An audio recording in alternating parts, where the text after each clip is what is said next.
விசுவாசமானது என்றால் என்ன? நம்பப்படுகிறவைகளின் உறுதியும் காணப்படாதவைகளை குறித்த நிச்சயம். எத்தனை பேர் இப்போ உங்கள் விசுவாசத்தை நீங்களே டெஸ்ட் பண்ணுறீங்க? போன வாரமே சொன்னேன், இந்த பிரசங்கம் முடியும் போதே நீங்கள் எந்த அளவுக்கு ஃபெய்த்தில் இருக்கீங்க. ஏன்னா ஃபெய்த் எதோட சேர்ந்து வருகிறது என்று பார்த்தோம்? ஒபீடியன்ஸ் இல்லையா? கீழ்ப்படிதல்.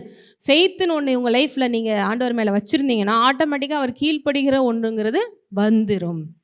ஏன்னா காணப்படாத ஒன்றை நம்மளால் விசுவாசிக்கக்கூடிய வல்லமை நமக்குள்ளே இருக்குன்னா காணப்படாத தேவன் பேச்சை கேட்குற அந்த கீழ்ப்படிதல் நமக்கு வந்துடும். தன பேருக்கு புரியுது? ஸோ உங்கள் வாழ்க்கையில் கீழ்ப்படிய முடியாமல் இருக்கிற சில விஷயங்கள் அப்படி இருக்குன்னா அங்கங்கெல்லாம் இன்னும் ஃபெய்த் நமக்கு தேவன் மேலே குறைவாக இருக்குதுன்னு அர்த்தம். ஸோ கீழ்ப்படிதல் அப்படிங்கிறது என்ன? தேவனுக்கும் அவருடைய வார்த்தைக்கும் அப்படியே கீழ்ப்படுது. போன வாரம் கடைசியாக பார்த்தோம் பிரசங்கி புக்கில் லாஸ்ட் சாப்டரில் லாஸ்ட் ஒரு வசனம் பார்த்தோம். எல்லாவற்றின் கடத்தொகையை கேட்போமாக அப்படின்னு சொல்லிட்டு யார் சொல்கிறா? சாலமோன் சொல்கிறா. சாலமோன் யார்? பயங்கரமான ஞானத்தால் நிரப்பப்பட்டவர். உலகமே ஒரு ஞானத்தால் வியந்து பார்த்துச்சு. இன்றைக்கி கூட அன்பிலிவர்ஸ்ட்டை கூட சாலமோனை பற்றி கேட்டிங்கன்னா அவங்களுக்கு தெரியும், விஸ்டமான ஒரு பர்சன் அப்படின்னு சொல்லிட்டு ஒரு சின்னதாக ஒரு இங்கிலீஷில் ஒரு எடுத்துக்காட்டு சொல்லுவாங்க. என்ன நடந்துச்சு? அவரோட ஜட்ஜ்மெண்ட் டேயில் அவர் அரசாங்கம் பண்ணும்போது, அரசியலில் இருக்கும்போது 2 தாய்கள் வருவாங்க, ஒரு பிள்ளைய சொந்தம் பாராட்டிக்கிட்டு இல்லையா? இதெல்லாம் இங்கிலீஷ் நீங்கள் ஸ்கூல் படிக்கும் போதே உங்களுக்கு அந்த போர்ஷன்ஸ்லாம் இருக்கும். ஸோ இது என்னோட பிள்ளை, இது என்னோட பிள்ளைன்னு சொல்லி 2 பேரும் ஒரு பிள்ளைக்காக என்ன பண்ணுவாங்க? அப்போ இவர் யோசிப்பார், ஏன்னா இது குழந்தை விஷயமே என்ன பண்ணுறது அப்படி சொல்லிட்டு எல்லாரும் வியந்து பார்த்துட்டு இருக்கிற நேரம் அவர் என்ன பண்ணுவார்? சரி இந்த குழந்தைய 2ஆக கட் பண்ணி கொடுத்துருவோம், நீங்கள் பாதி நீ பாதி வச்சுட்டு போங்க அப்படி சொல்லும் போது உண்மையான தாய் என்ன பண்ணுவா? இல்லை என் பிள்ளையை நீங்கள் கொல்ல வேண்டாம், யாரையோ ஒருத்தவங்களாவது அவட்ட இருக்கட்டும், என் பிள்ளையோட உயிர் தான் எனக்கு முக்கியம். அப்போ தான் சொல்லுவாள், யார் உண்மையான தாய்னா இவ தான் அந்த உண்மையான தாய். பிள்ளையினுடைய உயிர் எது முக்கியம்னு நினைக்கிறேன் அவள் தான், ஏன்னா பெற்றவளுக்கு தான் அந்த உயிரோடது தெரியும். இன்னொருத்தி கொடுங்க அப்படின்னே சொல்லுவாள். அதுலேருந்து ஜட்ஜ் பண்ணி அவளை தூக்கி உள்ளே போட்டுட்டு இவர்கிட்ட குழந்தைய கொடுத்தாலும் இதை பார்த்துட்டு பயங்கரமாக அவருடைய ஞானத்தை என்ன பண்ணுவாங்க? எல்லாம் ஆச்சரியப்படுவாங்க. இல்லை ஒரு அருமையான கிங்கை நமக்கு கொடுத்துருக்காரு தாவீதுக்கு அடுத்து அப்படி சொல்லிட்டு அரசியலில் இருக்கிறவங்களாம் பாராட்டுவாங்க. இது ஏதோ இஸ்ரேலுக்குள்ளே மட்டும் பரவின விஷயம் இல்லை, உலகெல்லாம் பரவ ஆரம்பிச்சிருச்சு. யாரை பற்றி? சாலமோனை பற்றி, அவருடைய ஞானத்தை பற்றி. போன வாரம் லைட்டாக அதை பற்றிலாம் சொல்லியிருந்தேன். ஆனாலும் அவர்கிட்ட இருந்த அந்த கீழ்ப்படியாமை ஒரு மோசமான விளைவை ஏற்படுத்தினதை தான் இன்றைக்கி நம்ம பார்க்க போகிறோம். ஏன்னா நான் சொன்னேன், விசுவாச வீரர்கள் பட்டியலில் யாரோட பேர் இல்லை? சாலமோனோட பேர் இல்லை. பெரிய பெரிய ஆளுக பேர்லாம் இருக்குது. சாலமோன்லாம் உலகமே வியந்து பார்த்த ஒரு சரி, தேவனுக்காக பயங்கரமாக ஆலயம் கட்டின ஒரு ஆள் இல்லையா? அப்படின்னா தேவன் ஒரு லிஸ்ட்டில் கொண்டு வந்திருக்க வேணாமா? தேவன் என்ன நாள் பண்ணிக்கோ, கீழ்ப்படுதல் என்னெல்லாம் என் லிஸ்ட்டில் வரவே முடியாது. இத்தனை பேருக்கு புரியுது? நான் கோடிக்கணக்கில் காணிக்க கொடுக்கலாம், நான் விழுந்து விழுந்து அப்படியே கும்பிட்ற மாதிரி நடிக்கலாம், ஒயிட் அண்ட் ஒயிட்டு போட்டுக்கலாம், பக்தி மயமாக என்னை காமிச்சிக்கலாம். இருதயத்தில் தாழ்ச்சி இல்லாமல் கீழ்ப்படுதல் இல்லாமல் தேவனை பிரியப்படுத்தவே முடியாது. விசுவாசம் இல்லாமல் தேவனை பிரியப்படுத்தவே. அதோட வசனத்தில் பைபிளில் ஒரே ஒரு இடத்துல தான் பாருங்கள், தேவன் இவங்களுக்கு எதிர்த்து நிற்கிறாருன்னே போட்டிருக்கு. பாவிகளுக்கு தேவன் எதிர்த்து நிற்கிறார். Yes or no? நோ. அதாவது வேற யாருக்கெல்லாம் சொல்லலாம்? பெரிய பெரிய அந்தஸ்துலையும் மரியாதையில் இருக்கிறவங்க தேவன் எதிர்த்து நிற்கிறான். உனக்கு என்ன அந்தஸ்து கேட்குது அப்படின்னா அதுவும். ஆனால் பெருமை உள்ளவர்களுக்கு தேவன், பெருமை உள்ளவர்களுக்கு, பாவியாக இருக்கிற எத்தனையோ பாவிகளை இயேசு கிறிஸ்து மனமாற்றியிருக்கார். விபச்சாரத்தில் இருக்கிறவனை மனமாற்றியிருக்கிறாரு. அதே மாதிரி டேக்ஸ் கலெக்டர் சகேயு இல்லையா? அதே மாதிரி சீஷர்கள் வந்தவங்க எல்லாமே ஏற்கனவே பாவமான வாழ்க்கை வாழ்ந்தவங்க தான். அவங்கள கூட ஏன்னா அவங்க தெரியாமல் சில விஷயங்கள் செஞ்சிட்ருப்பாங்க. ஆனால் பெருமையாக இருக்கிறவன் எல்லாமே தெரிஞ்சிருந்தும் தான் அப்படிங்கிற அகங்காரம் தேவன்கிட்ட வரமாட்டேங்கிறது. ஏன்னா பெருமை என்ன பண்ண வைக்கிது? நான் அப்படிங்கிற ஒரு ஆட்டிடியூடு உங்களுக்குள்ள டெவலப் பண்ணிது. செல்ஃபில் தன்னை குறித்து பெரிய ஒரு எண்ணம். பெருமைனா என்னது? நான் அப்படி. இந்த எங்கேருந்து வந்துச்சு இந்த குணம் பெருமை? பிசாஸ், அவன் தான் பெருமைக்காரன். நான் கடவுள் இடத்துல உட்காரக்கூடாதா? ஆஃப்டர் ஆல் ஒரு ஏஞ்சல், அவன் நினைக்கிறான் காடோட இடத்துல உட்காரலாமான்னு. எவ்வளோ பெருமை பாருங்க. அவனை முக்கியமான தூதர்களில் 3 தூதர்களில் ஒரு ஆளாக வச்சார். மியூசிக்கை கொடுத்து, அழகை கொடுத்து, அறிவை கொடுத்து. அவனுக்கு என்ன? இதுதான் மோசமான. எத்தனை இடங்களில் இப்படிலாம் நடக்குது. அந்த இடத்துக்கு போனால் என்ன? யார் யார் எந்தெந்த இடத்துல வைக்கணும் ஆண்டவருக்கு தெரியும். ஆஃப்டர் ஆல் ஒன்றுமே இல்லாத மண்ணிலேருந்து நம்மளை கொண்டு இங்கே வச்சுருக்காரு. அதுக்கு உண்மையாக இருந்தாலே நம்ம மேலே மேலே போயிட்டே இருக்கலாம். நான் ஏன் அங்கே வரக்கூடாது, நான் இங்கே வரக்கூடாதுன்னு நினச்சதுன்னா பிசாசு உள்ள வேலை செய்யுதுன்னு அர்த்தம். நமக்கு என்ன காலிங்கோ அதில் நம்ம போயிட்டே இருக்கணும். பிசாசுக்கு இருக்க முடியல. அப்போ என்னாச்சு? இருக்கிற எல்லா மகிமையும் துறந்து தள்ளப்பட்டான். ஸோ பெருமை என்ன பண்ணுது? நம்மளை இருக்கிற ஆசீர்வாதத்திலிருந்து தள்ளி விட்டுருது. ஆசீர்வாதம் இருந்துச்சு, யாருக்கு? பிசாசுங்கிறவன் எப்படி இருந்தான்?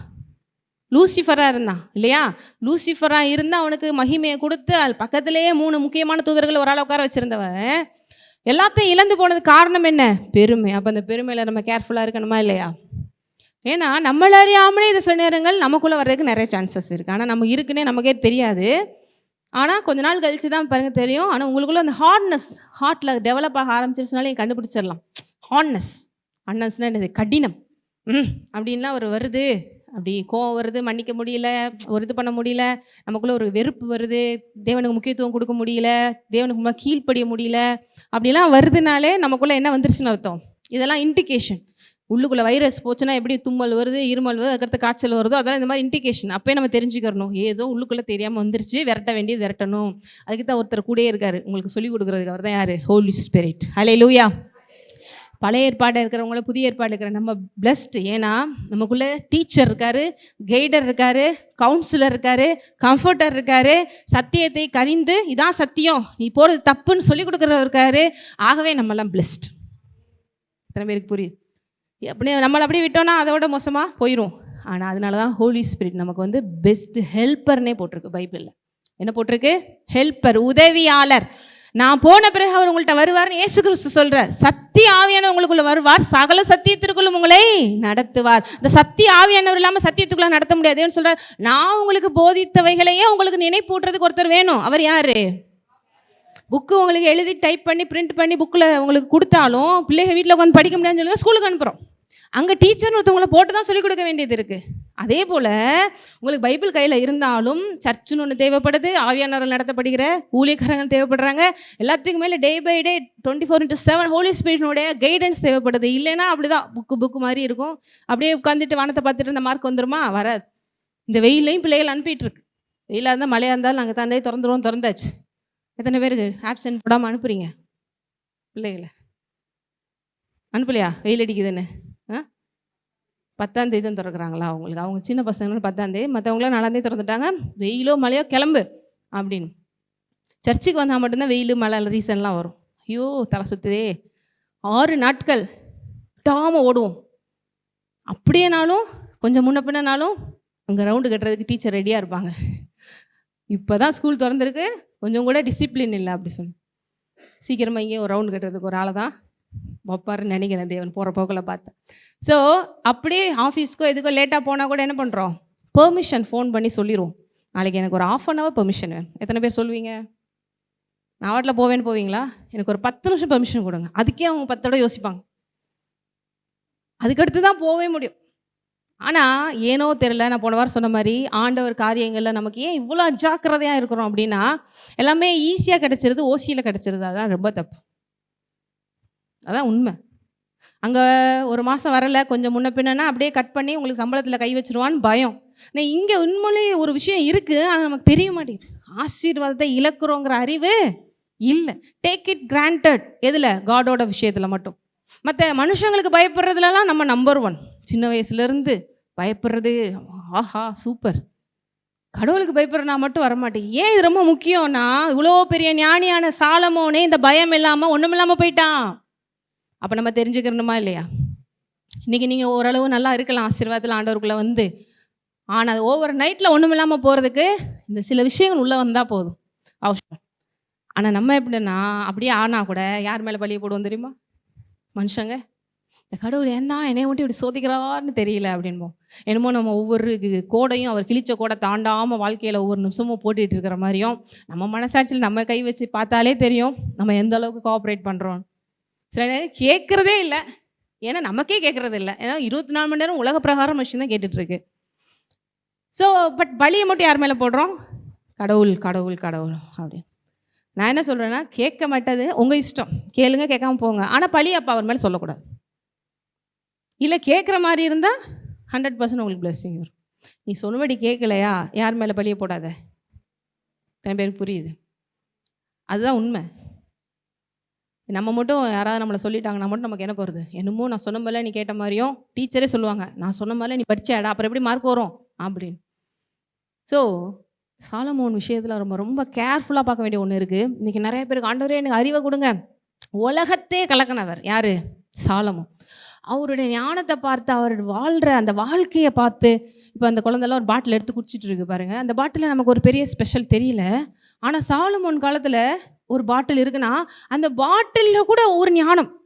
ஒரு எக்ஸாம்பிளுக்கு சொல்கிறேன். இப்போ ஒரு புக்கு வச்சுருக்கோம், மைக் வச்சுருக்கோன்னா அதில் கூட ஒரு ஆர்கிடெக்சரலான ஒரு விஷயம், அதில் கூட ஒரு க்ரியேட்டிவிட்டி, அதில் கூட இப்படி செய்ய முடியுமா? எல்லாமே சீப்பாக தங்கம் வெள்ளியெல்லாம் யூஸ் பண்ணி அப்படி அசால்ட்டாக. இன்றைக்கி நம்ம 1 கிராம் தங்கம் ஏறுதா இறங்குதான்னு பார்த்துட்ருக்கோம். அவனுடைய காலத்தில் வெள்ளி எப்படி இருந்துச்சா? மணலை போல் இருந்துச்சான். வெள்ளி எப்படி இருந்துச்சா? ஐயோ நல்ல வேலை அந்த காலத்தில் பிறந்திருந்தா ஒரு மூட்டை அள்ளி வச்சிருக்கலாமே அப்படின்னு நமக்கு தோணுது. நான் சொல்கிறேன், அந்த சாலமோனை காட்டிலும் பெரியவர் இன்றைக்கு உங்களுக்குள்ளே இருக்கிறார். பட் இன்னைக்கு கிறிஸ்டியானிட்டி எப்படி போயிட்டுருக்கு? இப்போ கூட வெயில் கஷ்டமாக இருக்குது அப்படின்னு யோசிக்கிறீங்கன்னா, நான் சொல்கிறேன், நீ விசுவாசத்து காரை வாங்கு, காரில் ஏசியை போட்டு வந்துட்டே சர்ச்சுக்கு. அல்லேலூயா. இத்தனை பேருக்கு புரியுது. உங்களை யார் இப்படி உட்கார சொன்னா? உங்களுக்கு தரமாட்டேன்னு சொல்கிறாரா? காரை வாங்கு, ஏசியை போடு, ஜல்லுன்னு சர்ச்சுக்கு வா, சல்லுன்னு போ. நம்ம ஏதோ ரீசன் சொல்கிறது மட்டும், இதனால இதனால டாட்டாட்டா இவன் சொல்கிற அதெல்லாம் கொடுக்குறதுக்கு நான் தான் இருக்கிறேனே. எத்தனை பேருக்கு புரியுது? என் நிலைமை உங்களுக்கு தெரியாது, நீங்கள் சொல்லிட்டு போயிடுவீங்க. சிஸ்டர், உன்னை நல்லா வாழ வேண்டான்னு யார் சொன்னா? அப்படி வாழ்கிறதுக்கு தானே முக்கியம் நாங்கள் போதிச்சிட்ருக்கோம். எத்தனை பேருக்கு புரியுது? அதுக்கு முதல் சர்ச்சுக்கு ஒழுங்காக வரணும். இன்பத்துலேயும் துன்பத்துலேயும் மாதிரி, கஷ்டத்துலேயும் நஷ்டத்துலேயும் படாப்பட்டாவது போய் காசு சேர்த்து முன்னேறணும் லைஃப்பில் நினைக்கிறீங்க. படாப்பட்டாவது சர்ச்சுக்கு போனால் தான் உருப்பட முடியும்னு நினச்சோன்னா கண்டிப்பாக ஒரு நாள் உருப்பிட்டுருவேன். உன் வாழ்க்கை இன்றைக்கி இருந்த மாதிரி நாளைக்கு இருக்கா? எத்தனை பேர் சொல்கிறீங்க 5-6 வருஷத்துக்கு முன்னாடி நான் இங்கே வந்ததுக்கு இப்போக்கி என் வாழ்க்கையில் எவ்வளோ முன்னேற்றம் இருக்குது? தேவ சமூகத்தில் கை தூக்கி காமிங்க, உண்மையாக இருந்தால் காமிங்க. அது காரணம் உங்களுடைய கோஆப்ரேஷன். அதனால் உங்களுக்கு நீங்களே கை தட்டிக்கோங்க. அதான் ஒரு வகையில் உண்மை. நீங்கள் என்ன ஸ்டெப் எடுத்தாலும் அதனுடைய விளைவு யாருக்கு வரும்? நான் சொல்லியிருக்கேன். ஏன்னா நீங்கள் விசுவாசிச்சிங்க, உங்களுக்கு நடந்திருக்கு. இன்னும் எங்கெங்கெல்லாம் வேணுமோ அங்கே நீங்கள் விசுவாசிங்க, அதுவும் நடக்கும். ஏன்னா தேவன் நீ விசுவாசம் எல்லாம் கூடும் என்று சொல்கிறார். ஹல்லேலூயா. ஸோ நமக்கு இப்போ கில்ட்டியாக இருக்கணும் அவசியம் இல்லை. இப்போ மட்டும் கஷ்டமாக இருக்கே, அது கஷ்டமாக இருக்கே, நம்மகிட்ட நிறைய ஆண்டவரே எனக்கு அறிவை கொடுங்க. இந்த சாதாரண பழைய ஏற்பாட்டில் இந்த சாலமோன் இந்த போட்டு போயிருக்கானே, நான் இன்றைக்கி சாலமோனிலும் பெரிய தேவனை எனக்குள்ளே வச்சுக்கிட்டு நான் இப்படி உட்காந்துருக்கிறேனே, நான் இப்படி உட்கார வேண்டிய அவசியம் இல்லை. பட் சேம் டைம் தாழ்ச்சியோட அவன் மிஸ் பண்ணிடக்கூடாது எல்லாத்துலையும். அதனால பைபிள் அதெல்லாம் எழுதி வச்சுருக்காங்க. எத்தனை பேருக்கு புரியுது? பைபிள்லையே எல்லாரை பற்றியும் டீட்டெயிலாக எழுதி வச்சுருக்காங்கன்னா, இதெல்லாம் பார்த்துக்கோ, இதெல்லாம் ஃபாலோ பண்ணிக்கோ, இதெல்லாம் பார்த்துக்கோ, இதெல்லாம் ஃபாலோ பண்ணிடாத, வார்னிங்ஸ். புரியுதா? எதை ஃபாலோ பண்ணணும், எதை ஃபாலோ பண்ணக்கூடாது, எல்லாத்தையும் ஆவியானவர் ஏன் டீட்டெயில் எழுதி வச்சுருக்காருன்னா, இது உன் கையில் சேரும் பொழுது நீ இதை பார்ப்ப. நம்ம நிறைய பேர் இவனை மாதிரி ஆகணும், அவனை மாதிரி ஆகணும்னு நினச்சிக்கிறோம். ஆனால் அவங்க ப்ளஸ்ஸை நம்ம பார்க்கணும், அவங்க மைனஸையும் பார்க்கணும். ப்ளஸ்ஸை நம்ம எடுத்துக்கணும், மைனஸை தூக்கி போட்டு நம்ம அதில் உண்மையில தேவனுக்கு உண்மையானவர்களாக இருக்க ட்ரை பண்ணணும். ட்ரை மட்டும் இல்லை, மஸ்ட்டு ட்ரை சொல்லலாம். இத்தனை பேருக்கு புரியுது? அப்போ எபிரேயர் விசுவாச பட்டியலில் நோவா, மோசே, அப்புறம் உங்களுக்கு பிடிச்ச கேரக்டர்ஸ் ஆபிரகாம் எல்லாரும் வர்றாங்க. ஆனால் அவங்கள கூட பெருசாக அப்படியே பயங்கரமான ஆள்லாம் போடலை. உலக லெவலில் அவங்க விஸ்டமை பார்த்து வந்தாங்கன்னா, ஆனால் இவரை போட்டிருக்கு. இது எபிரேயர் 11 உங்களுக்கு தாவீதெல்லாம் வர்றாருன்னு உங்களுக்கு காமிச்சிட்டு இருந்தேன். இது ஒரு பக்கம் கையில் வச்சுக்கிட்டு 1 ராஜாக்கள் 11ஆம் அதிகாரம் எடுங்க. 1 ராஜாக்கள் 11. சரிங்க, இவ்வளோ நல்ல சாலமோன் கர்த்தரிடத்தில் என்ன கேட்டான்? அந்த மக்களுக்கு நன்மை தீமை என்னங்கிறத பார்த்து, நான் இவ்வளோ பெரிய ஜனத்தை என் கையில் கொடுத்துட்டீங்களே, நான் எப்படி பண்ணுறது அப்படின்னு சொல்லிட்டு உங்களுக்கு சரி அது எங்கே இருக்குன்னு நான் காமிச்சிடுறேன். 1 ராஜாக்கள் 4.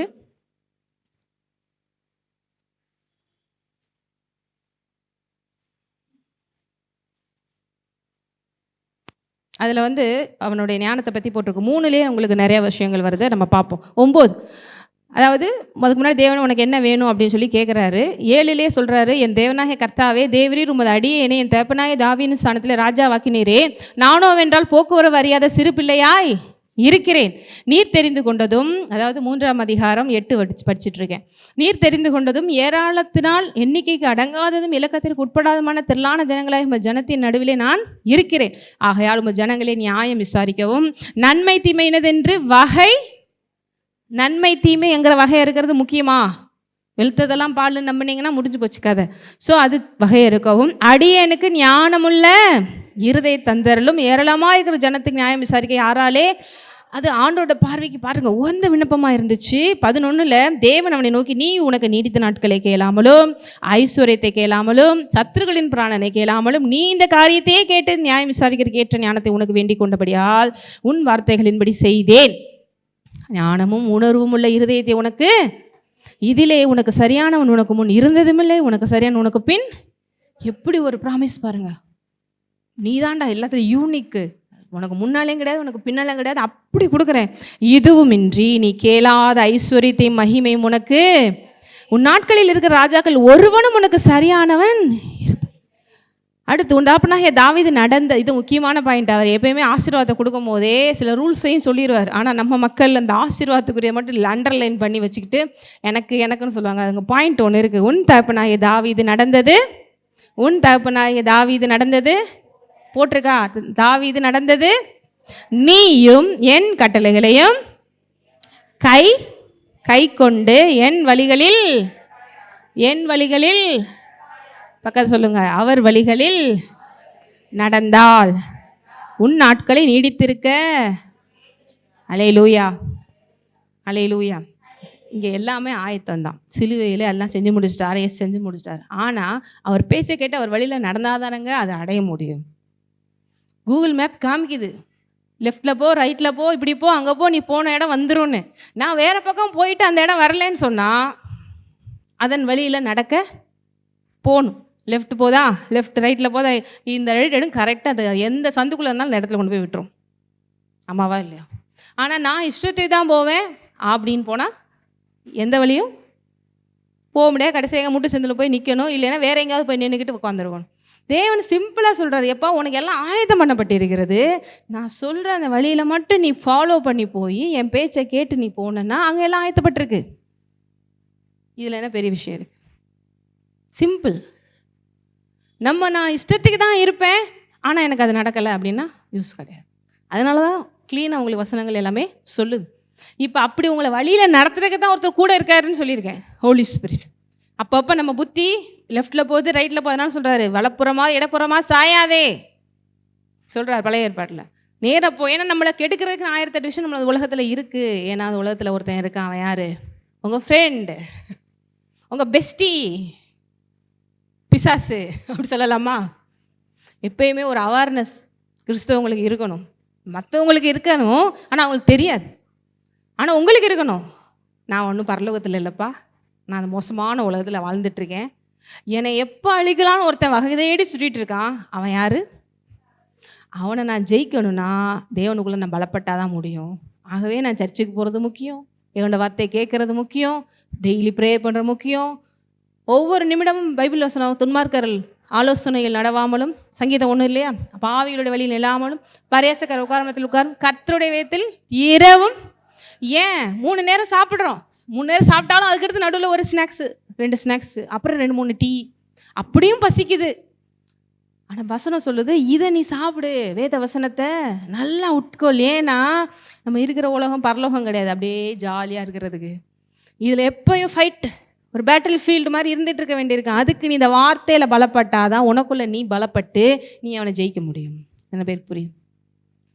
நீ விழுந்து 6 நாள் ஸ்கூல் படிக்கிறீங்க, காலேஜ் படிக்கிறீங்க, சரி வாரத்தில் ஒரு நாள் இந்த 1 மணி நேரம் இந்த வார்த்தையை கேட்குறதுக்கு நமக்கு. அப்போ நீங்கள் பிசாசு அடிப்பீங்களா இல்லை பிசாசு உங்களை அடிப்பானா? சிம்பிளாக சொல்லுங்கள். குழந்தைகிட்ட இப்போ கேட்டால் கூட சொல்லிடும். சிம்பிளாக சொல்லுங்கள்.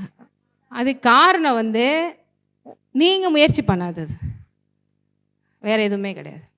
நீங்கள் பலப்படணும், நான் சொல்லிட்டேன். உங்களை பலப்படுத்துறதுக்கு ரெடியாகவும் ஒருத்தர் வச்சுருக்காரு, அதுக்கு பக்கத்தில் வார்த்தையும் வச்சுருக்கிறாரு. எல்லாமே இருந்தும் இன்றைக்கி நம்ம ஒரு ஃபெயிலியரான கிறிஸ்டியானிட்டி லைஃப் போயிட்டுருக்குன்னா அது காரணம் நம்ம தான். நம்மளுடைய கோஆப்ரேஷன் தேவனுக்கு ரொம்ப முக்கியம். நல்ல ஸ்கூலு, அதே ஸ்கூலில் 500க்கு 490 எடுக்கிறான் ஒருத்தன், ஃபெயிலும் ஆகிறான் ஒருத்தன். அதே கிளாஸ் ரூம், அதே ஸ்டூடெண்ட்ஸ், அதே டீச்சர், அதே போர்ஷன்ஸ், அதே புக்ஸ். யாரு குறை சொல்லுவீங்க? நீ ஏண்டா படிக்கலை, இன்னும் கொஞ்சம் படி. சரி, அப்போ கோச்சிங் போடுவோம், அவனுக்கு இன்னும் கொஞ்சம் ஏற மாட்டேங்குது, இன்னும் எக்ஸ்ட்ரா டைம் எடுத்து போடு. யாரும் ஸ்கூல் டீச்சரையோ சொல்ல மாட்டோம். அப்படி சொன்னால் கூட உங்கள் பையனுக்கு ஏறலைங்க அப்படின்னு சொல்லிட்டு போயிடுறாங்க. ஆனால் கடவுளுடைய காரியத்தில் மட்டும் என்னமோ நம்ம மட்டும் கரெக்டுன்னு என்றைக்குமே நினச்சிக்கிறோம், மற்ற எல்லாரையும் குறை சொல்லிடுவோம். இத்தனை பேருக்கு புரியுது? நம்ம மட்டும் பர்சனலாக ரைட்டு, ஆண்டவர் சரி கிடையாது, சர்ச்சு சரி கிடையாது, ஊழியக்காரன் சரி கிடையாது, எனக்கு மட்டும் ஏன் தான் நினைக்கல அப்படின்னு நினச்சிக்கிறது. ஆனால் உலக பிரகாரம் விஷயத்தில் மட்டும் ஆமாம்மா என் பக்கம் தான் தப்பு, இன்னும் கொஞ்சம் ட்ரை பண்ணுவோம், அடுத்து இன்னொரு தடவை ரீஅட்டெம்ப்ட் பண்ணுவோம், இன்னும் கொஞ்சம் காலையில் 1 hour எந்திரிச்சு வேகமாக படிப்போம். வருதா இல்லையா? ஒர்க்லேயும் அப்படி தான் எஃபர்ட் போடுவோம், வருதுமா வரும். இங்கே உங்கள் கோஆப்ரேஷன் ரொம்ப இம்பார்ட்டன்ட். ஸோ இப்படி இந்த சாலமோன் வாழ்ந்துட்டு இருந்தான் பாருங்கள். இப்படி ஞானத்தை அவர் கொடுத்து சூப்பராக பண்ணிகிட்டு இருக்காரு. 10 அதே 1 ராஜாக்கள்ல 10 படிங்க. அவனுடைய ஞானத்தை பார்த்து யார் வரா?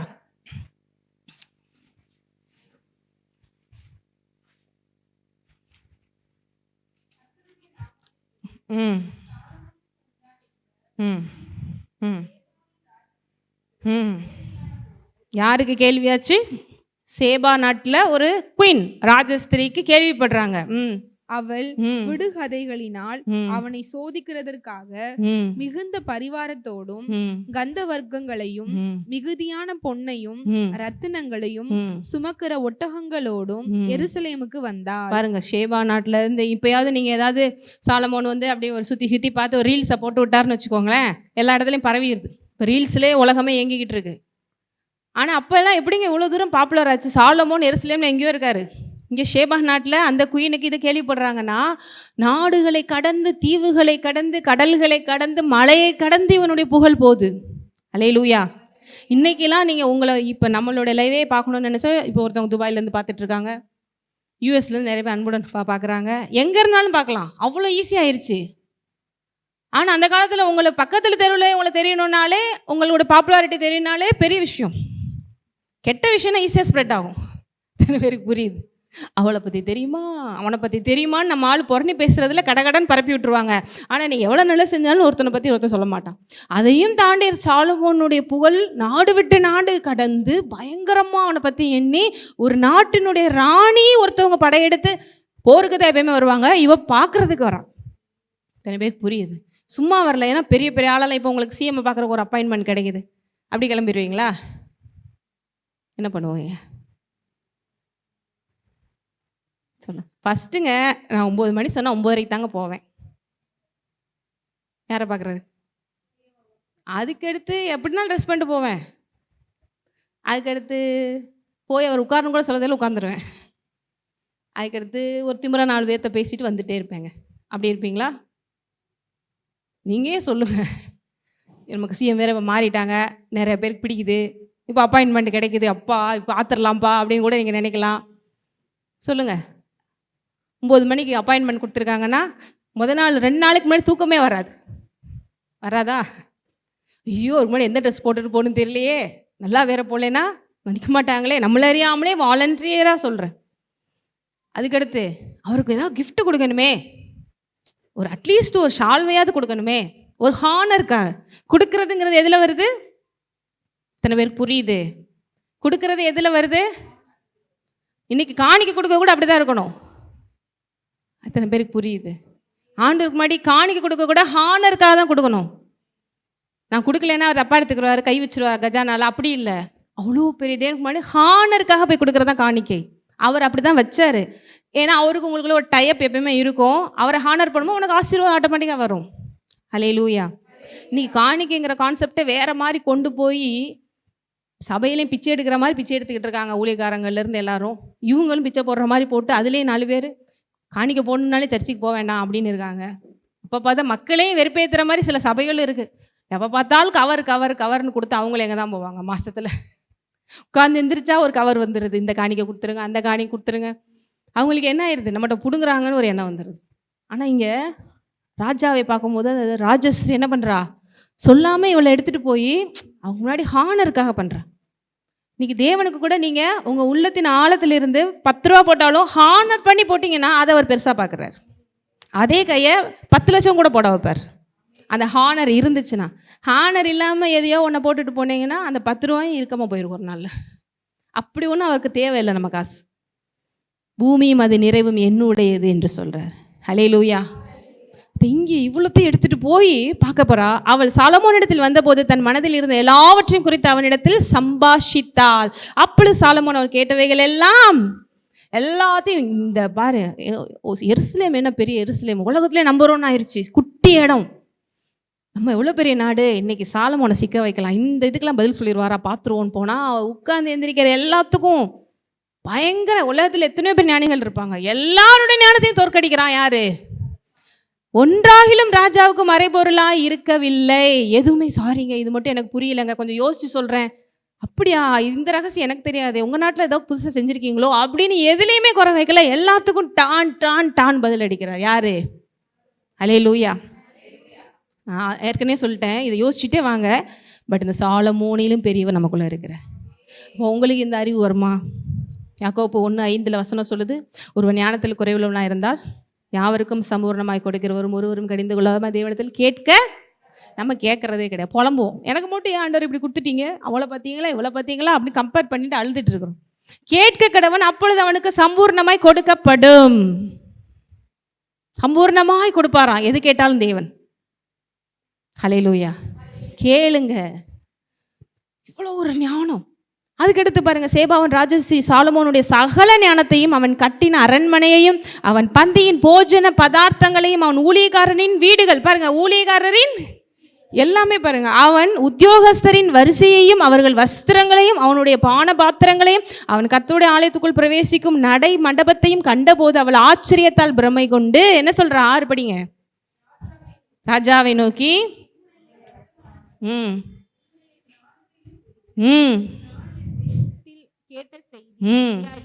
என்ன சொல்றா? உண்மைதான், நான் கேள்விப்பட்டதெல்லாம். ஏன்னா சிலர்லாம் லைட் ஆனாலும் கொஞ்சம் அடிச்சு விடுவாங்க, நம்ம போய் எதுக்கும் பார்த்துட்டு வந்துடுவோம். அவன் சொல்றா 100% உண்மைங்க அப்படின்னு. ஒரு ராஜஸ்திரீ, அவள் ஏற்கனவே பொண்ணுலேயும் வெளியிலும் பிறந்து வளர்ந்துருவாங்க, குயின்னா சாதாரண கிடையாது. அவங்களே வியக்குறாங்க, ஏன்னா எல்லாத்துலையும் அவ்வளோ பர்ஃபெக்ட் விஸ்டம்.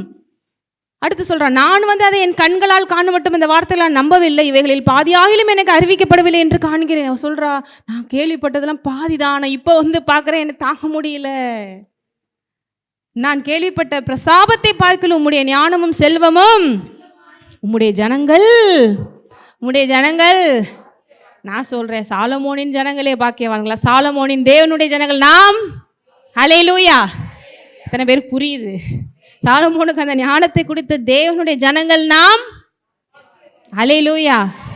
அடுத்து சொல்றாங்க பாருங்க, எப்போதும் உமக்கு முன்பாக நின்று உம்முடைய ஞானத்தை கேட்கிற உம்முடைய ஊழியக்காரரும் கூடயே இருந்து உங்க கூட இந்த இதெல்லாம் பார்த்துட்டு இருக்காங்க பாருங்க, அவங்க கூட பாக்கியம். ஏன்னா அவனும் கொஞ்ச நாள் அவன் உண்மையிலே பஸ்டமான பர்சனாக மாறிடுவான். நீங்கள் அதனால தான் தேவனோட பிள்ளையாக இருந்தால் மட்டும் போதாது, தேவனோட உறவில் இருக்கணும். ஹல்லேலூயா. ஒவ்வொரு விஷயத்திலும் 1008 விஷயங்கள் இருக்கு, நான் சொல்கிறத கேள்விப்பட்டுட்டேன். உம்மை இஸ்ரவேலின் சிங்காசனத்தின் மேல் வைக்க உண்மையில் பிரியங்கொண்ட உம்முடைய தேவனாய கர்த்தர். யார் சொல்கிறா? ஷேபா நாட்டு அவ தெய்வம், நம்ம தெய்வம் கிடையாது. ஆனால் அவன் நம்ம தெய்வத்தை பாராட்டுறா. இன்னைக்கு உங்கள் லைஃப்பில் நீங்கள் நல்லா இருந்தீங்கன்னா உங்கள் மூலம் நம் தேவன் மகிமைப்படுவார். அல்லேலூயா. வசனத்தை படிக்கிறோம், இந்த மாதம் சொல்லியிருக்கார், இந்த வருஷம் சொல்லியிருக்கார், தேவன் என் மூலம் இப்படி தான் மகிமைப்படுவார். அவங்களே சொல்லுவாங்க, உன்னை இப்படிலாம் வச்சிருக்கிற தேவன் உண்மையிலேயே சோத்தரிக்கப்படுவாராக. யாரும் நம்ம ஃபோர்ஸ் பண்ணி சொல்லு அப்படின்னு சொல்ல தேவையில்லை. நீ நல்லா இருந்தாலே உன் மூலமாக தேவன் மகிமைப்படுவார். சரி, நீ கெட்டு போனா உண்மையிலே ஃபஸ்ட்டு யாருக்கு அஃபெக்ட் ஆகுது? அப்போ உண்மையிலே அவருக்கு எது விருப்பம்? ஆனால் நம்ம என்ன நினச்சிட்டு இருக்கோம், கடவுள் தான் என்னை இப்படி வச்சிருக்காரு போல. சில பேருக்கு ஞானம் புரியுதா? புரியல. ஃபஸ்ட்டு அஃபெக்ட் ஆக போகிற பேரே, டேமேஜ் ஆக போகிற பேரே தேவன் பேர் தான். அப்போ அவர் விரும்பி உங்களை இப்படி உட்கார வச்சிருப்பாரா? அப்போ இங்கே போட்டிருக்கு, உன் தேவன் சோத்தரிக்க கர்த்தர் இஸ்ரவேலை என்றைக்கும் சிநேகிக்கிறபடியால் நியாயம் நீதியும் செய்வதற்கு உண்மை ராஜாவாக. அவர் சொல்கிறா இன்னொன்று, இந்த சாலமோனை ஏன் இப்படி வச்சிருக்கா தெரியுமா? இந்த இஸ்ரவேல் மேலே இருக்கிற பாசம் கர்த்தருக்கு இப்படி ராஜா வச்சிருக்காரு பார். இன்னைக்கு நமக்கு இயேசுவை கொடுத்தது நம்ம மேலே வச்ச பாசம். பிதா ஒரே பிறன குமாரனை ஒன்றுத்துக்கும் யூஸ் இல்லாத நமக்கு கொடுத்தாரு பாருங்க. எத்தனை பேர் அதை பெருசாக நினைக்கிறீங்க? பெஸ்ட்டு கிஃப்ட்டை கொடுத்துட்டாரு, இருக்கிறதுலே பெஸ்ட்டு கிஃப்ட்டை, சொன்னபடியே கேட்காத நமக்காக. ஆஃப்டர் ஆல் ஒரு மண்ணிலிருந்து வந்த நமக்காக. Because he loves you. பக்கத்தில் சொல்லுங்க, God loves you so much. கர்த்தர் உன்னை ரொம்ப நேசிக்கிறார். இயேசுவை பார்த்தா அது புரியும். ஹல்லேலூயா. நமக்கு வெள்ளி பொண்ணு இதெல்லாம் எடுத்துகிட்டு போகிறது பெரிய கிஃப்ட்டுன்னு தோணுது. அவர்கிட்ட இருக்கிற ஒரே பேரனை குமாரனே உங்களுக்கு கொடுத்துட்டாரு. இதை விட பெரிய கிஃப்ட் எங்கே இருக்குது? அப்போ உங்களை எவ்வளோ நேசிக்கிறார். இப்படிப்பட்ட சாலமோனுக்கு என்னதாங்க குறைச்சல், ஏன் தாங்க இப்படி கோட்டை விட்டுட்டான் அப்படின்னு நம்ம நினைக்கிறோம். அங்கே தான் பாயிண்ட் இருக்கு. நல்லா போயிட்டு இருந்துச்சு. பக்கத்தில் அவங்க பார்த்து சொல்லுங்க, நல்லா தான் போகும், ஆனால் கவனமாக இருக்கணும். ஏன்னா ஒரு எதிரி இருக்கிறான்.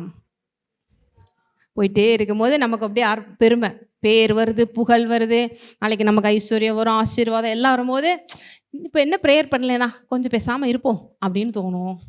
இந்த ஒரு வாரம் சர்ச்சைக்கு போகலன்னா என்ன அப்படின்னு தோணும். நமக்கு இப்போ ஏற்கனவே டாப்பில் இருக்கும், நம்மளை என்ன நினச்சா என்ன அப்படின்னு தோணும். அப்புறம் குழந்தையே இல்லைன்னு ப்ரேயர் பண்ணுவாங்க. குழந்தை பிறந்த பிறகு நைட்டெலாம் குழந்தை தூங்கலைங்க, அதனால சர்ச்சுக்கு. கல்யாணமே ஆகலைன்னு ப்ரேயர் பண்ணுவாங்க. கல்யாணம் ஆகிட்டு நான் ஊராக சுற்றிக்கிட்டு இருக்கோங்க, அதனால சர்ச்சுக்கு. வேலையே இல்லைன்னு பண்ணுவாங்க, வேலை பார்த்த பிறகு சண்டே வர சொல்லிட்டாங்கங்க. இத்தனை பேருக்கு புரியுது. எங்கே விடுறோம் நம்ம கோட்டை? எது சோர்ஸோ அங்கே விடுறோம் கோட்டை. எங்கே தான் இருந்தாலும் கொடுத்தவரை மறந்தா யாருக்கு ஆபத்து? ஏன்னா ஹீஸ் அ சோர்ஸ். சாலமோன் இன்னைக்கு இவ்வளோ தூரம் புகழப்படுறான், அது காரணம் அவனுக்குள்ள வைத்த சேபா நாட்டு ராணி சொல்கிறா, உன்னை இப்படி வச்ச தேவனை நான் சோத்தரிக்கிறேன். என்றைக்குமே நம்மளை அப்படி வச்ச தேவனை மறந்துட்டோன்னா முடிஞ்சு போச்சு. பிசாசு அதுதான் பார்ப்பான். உனக்கு இருக்கிற இப்போ அறிவுக்கும் அழகுக்கும் உனக்கு இருக்கிற விஷயத்துக்கும் நீ போய் அப்படின்னு கொஞ்சம் கொஞ்சமாக நம்மளை இழுத்து கோட்டை விடும் போது நம்மளை எங்கேருந்து உருவுறான்னா அவர் கையிலேருந்து உருவுறான்னு நமக்கு தெரியாது. எனவே புரியுது. நம்மகிட்ட இருக்கிற இந்த ஞானம் சாலமோன்ட்டு இருந்துச்சு, ஆனால் அவர் கொடுத்தவர் அவரை விட்டுட்டு வரும்போது இதெல்லாம் டெம்பரவரி. என்றைக்குமே எல்லாமே தேவனை தவிர டெம்பரவரி. பக்கத்தில் அவங்க பார்த்து சொல்லுங்க, அவரை தவிர எல்லாமே நிரந்தரம் கிடையாது. அதுதான் நிரந்தரம். நீ பிடிச்சிக்கிட்டு இருந்தேன்னா உன்னை விட முட்டாள் யாருமே கிடையாது. வேலை, எனக்கு வேலை கிடைச்சிருச்சு, பணம் வந்துருச்சு. தேவன் சொல்கிறாரு, அவர் கிளியராக சொல்கிறாரு, எல்லாமே இருக்குது, ஆனால் அது வரும் போகும், அது நிரந்தரம் இல்லை. நான் என் வார்த்தைகள் மாத்திரமே நிரந்தரம். அதனால தான் உன்னை விட்டு எடுபடாத நல்ல பங்கு யாருன்னு சொல்கிறாரு? நான் தான் சொல்கிறேன். கணவனை சொல்லலை, மனைவியை சொல்லலை, பிள்ளைகளை சொல்லலை, உங்களுக்கு இருக்கிற ஜாப்பை சொல்லலை, எதையுமே சொல்லலை. அல்லேலூயா. நீங்கள் ஏன் அவங்கள தூரம் போய் உங்கள் கண்ணை வைக்கிறீங்க, உங்கள் மனசை வைக்கிறீங்க? அதனால தானே டிசப்பாயிண்டட் ஆகுறீங்க. தேவ பிள்ளை எனக்குமே தேவன் மேலே கண்ணு வச்சுட்டு இருந்தா. தாவீது தப்பு பண்ணிட்டார். என்ன தப்பு பண்ணார் உங்களுக்கே தெரியும். அதனால பெரிய தேவ கோபம் வருது, பிள்ளை செத்து போயிடுறான். பிள்ளை பிறந்தது, சாலமோனுக்கு முன்னாடி ஒன்று பிறக்குதுல்ல, செத்துரு. பெரிய தப்பு செஞ்சது. அதுக்குடைய நியாய தீர்ப்பு தான் அந்த குழந்தைய தேவன் என்ன பண்ணுறாரு, எடுத்துடுறாரு. எடுத்தாலும் அவனுடைய தெரியாமல் சபலத்தில் போய் விழுந்து தப்பு பண்ணிட்டான். ஆனால் உணர்ந்து இருந்துட்டான், கடவுளினைய செஞ்சது தப்பு தான், என் பிள்ளை எடுத்து ரைட்டு தான், ஏன்னா நான் செஞ்ச தப்பு. ஆனாலும் என்னை நீங்கள் மட்டும் விட்டுட்டு போயிடாதீங்க ஆண்டவரே. இத்தனை பேருக்கு புரியுது. உண்மையான சோர்ஸ் ஆசீர்வாதம் நிரந்தரம் யார்? தான் தப்பை தான் உணர்ந்து அவன் மறுபடியும் மன்னிப்பு கேட்டு ராஜாவாக இருந்த பொழுதும் ஆண்டவர்கிட்ட போய் நிற்கிறான். அல்லேலூயா. எப்போ தப்பு செய்கிறது தப்பு இல்லை, தப்பை உணர்ந்து உடனே ஆண்டவர்கிட்ட போகிறது தான் உண்மையான விஷயம். அதனால தான் தாவீது பேர் விசுவாச லிஸ்ட்டில் வந்திருக்கு, தாழ்ச்சி இருந்ததுனால. சாலமோனும் சூப்பராக வந்திருக்கலாம். இவ்வளோ மாதிரி ஒரு ஆசீர்வாதம் எங்க, உன்னை போல யாரும் முன்னாடி கிடையாது பின்னாடியும் கிடையாதுலாம் எப்படி சொல்கிறாரு பாருங்க. அவ்வளோ இம்ப்ரெஸ் பண்ணா, ஆனால் கோட்டை விடுறான். இவ்வளோ தூரம் இன்னொரு மற்ற நாட்டுக்காரங்களாம் ஆச்சரியப்படுறான். அதுக்கடுத்து பார்த்தீங்கன்னா தேவனுக்கு ஆலயம் கட்டுறதுல சாலமோன் சூப்பராக கட்டுறாரு. லெபனான்லேருந்து கேதுரு மரங்கள், அந்த ஊருக்குன்னு சில ஸ்பெஷல் இருக்கும். திருநெல்வேலிக்கு எது ஸ்பெஷல்லாம் என்ன சொல்லுவீங்க? அல்வா. அதே மாதிரி முறுக்கு சில ஊருக்கு இருக்குமே, மணப்பாறை முறுக்கா, அந்த மாதிரி சாப்பாடு விஷயத்தில் மட்டும் கட்டினா வரும். அதே மாதிரி லெபனானில் கேதுரு மரங்கள் ரொம்ப ஃபேமஸ். நம்ம ஊரில் ஆலமரம் எப்படி இருக்கும், அது மாதிரி கேதுரு மரங்கள் ரொம்ப ஸ்ட்ராங்காக இருக்குமா. ஸ்பெஷலாக இருக்கிற எல்லா நாட்டில் இருந்தும் என்ன பண்ணுறாரு, சாலமோன் எடுத்துகிட்டு வர சொல்கிறாரு. தேவனுக்கு ஆலயம் கட்ட தாவீது ஆக்சுவலாக பிரயாசப்படுறான். ஆனால் யார் கட்டி முடிக்கிறான்? 7 வருஷம். 7 வருஷத்தில் அவ்வளோ பெரிய அழகான ஃபுல்லாக தங்கம் வெள்ளி வைரம் வைடூரியன் போட்டு சும்மா கெட்டி முடிச்சிடுறாங்க. அதில் ஒரு பெரிய ஸ்பெஷல் என்னென்னா, அந்த காலத்தில் கற்களெல்லாம் வச்சு கட்டும் போது பொதுவாக அந்த இடத்துல உளி அடிக்கிறது, இரும்பை சுற்றி வச்சு அடிக்கிறது, இந்த சத்தங்கள் கேட்டே இருக்கும். இன்னைக்கு கூட பில்டிங்லாம் கன்ஸ்ட்ரக்ஷன் பின்னாடிலாம் நடக்குது, 24 மணி ஏதாவது ஒரு சத்தம் கேட்டுகிட்டே இருக்கும். ஆனால் சாலமோனில் ஒரு இன்ஸ்ட்ரக்ஷன் போடுறான், 7 வருஷம் வேலை நடந்தாலும் ஒரு சத்தம் கூட வரக்கூடாது, அமைதியாக நடக்கணும் வேலை. அப்போ அதுக்கு என்ன பண்ணுறாங்க, அந்த கற்களெல்லாம் பிளந்து ஷேப் பண்ணி கட்டணும் இல்லையா, அதுக்கு என்ன பண்ணுறாங்க, அதுக்கு ஒரு புதுசாக டெக்னாலஜி கண்டுபிடிக்கிறாங்க. மரங்களெல்லாம் வச்சு அந்த பாறைகளுக்கு நடுவில் அந்த பிளவுக்குள்ளே விட்டு அது ஒரு ப்ராசஸ், அதை பண்ணி அப்படி பழக்கிறாங்க. தேவனுடைய ஆலயத்தில் அப்படி செய்யணும் இப்படி செய்யணும்னு ஒவ்வொன்றையும் பார்த்து பார்த்து செய்கிறாங்க. செஞ்சு பிரதிஷ்டை நாளில் தேவன் அப்படியே மொத்தமாக இறங்குறாரு பாருங்க. ஆசாரியர்கள் கூட நிற்க முடியாத அளவுக்கு மகிமை இருந்துச்சான். அவ்வளோ தேவன் சாலமோன் என்ன கேட்டாலும் கொடுத்தாரு. யாரு வாங்க இந்த ஆலயத்தில் உங்களுடைய பிரசன்னத்தை ஊற்றுங்கன்னு மொத்த பரலோகம் இறங்கிருச்சு. அங்கே மக்களாலே நிற்க முடியல, எல்லாரும் பொத்து பொத்துன்னு விழுகிறாங்க அந்த பிரசன்னத்தினுடைய வல்லமை தாங்காமல். இது எல்லாமே நீங்கள் இந்த ராஜாக்களில் படித்து பாருங்க. இவ்வளோ செஞ்ச சாலமோனுக்கு என்னங்க ஆச்சு யோசிக்கணும். நல்லா தானேங்க போயிட்டுருக்கு, நல்லா தானே போயிட்டுருக்கு.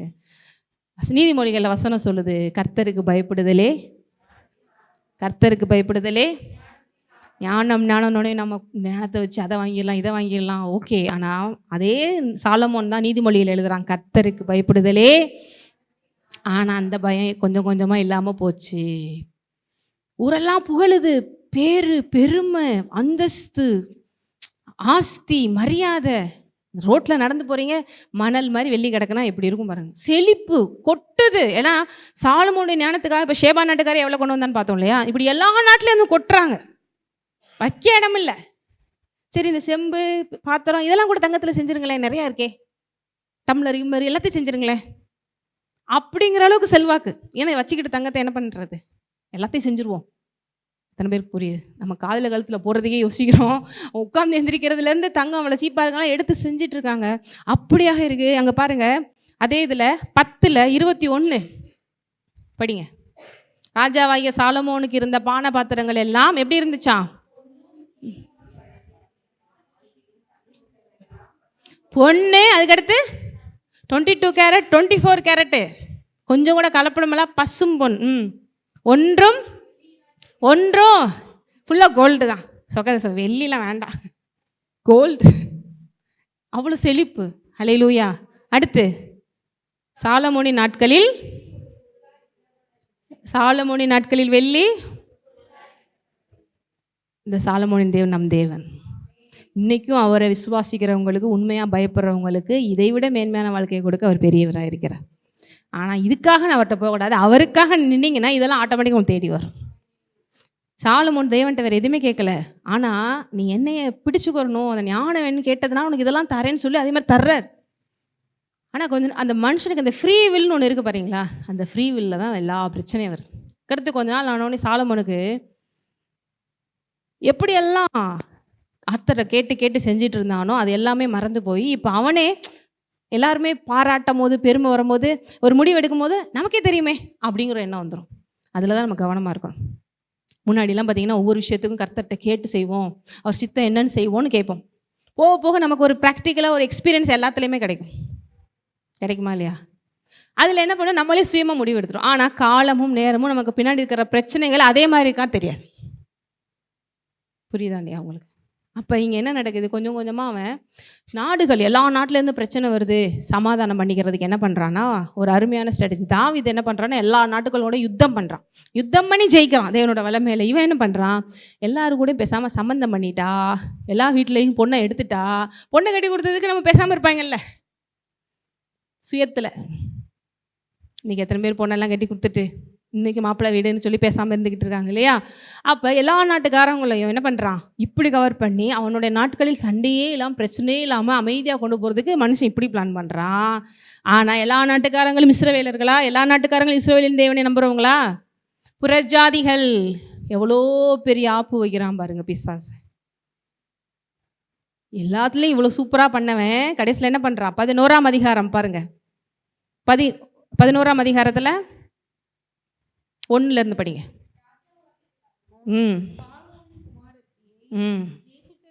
பார்வோனின் குமாரத்தி யாரு? எகிப்துக்காரி. எகிப்தின் தெய்வம் என்னன்னு தெரியும்? எகிப்தை இருக்குன்னு அலற விட்டவர் தான் நம் தேவன். அந்த தெய்வத்தை கும்புறவ மேலே என்ன வந்துருச்சு? நேசம்.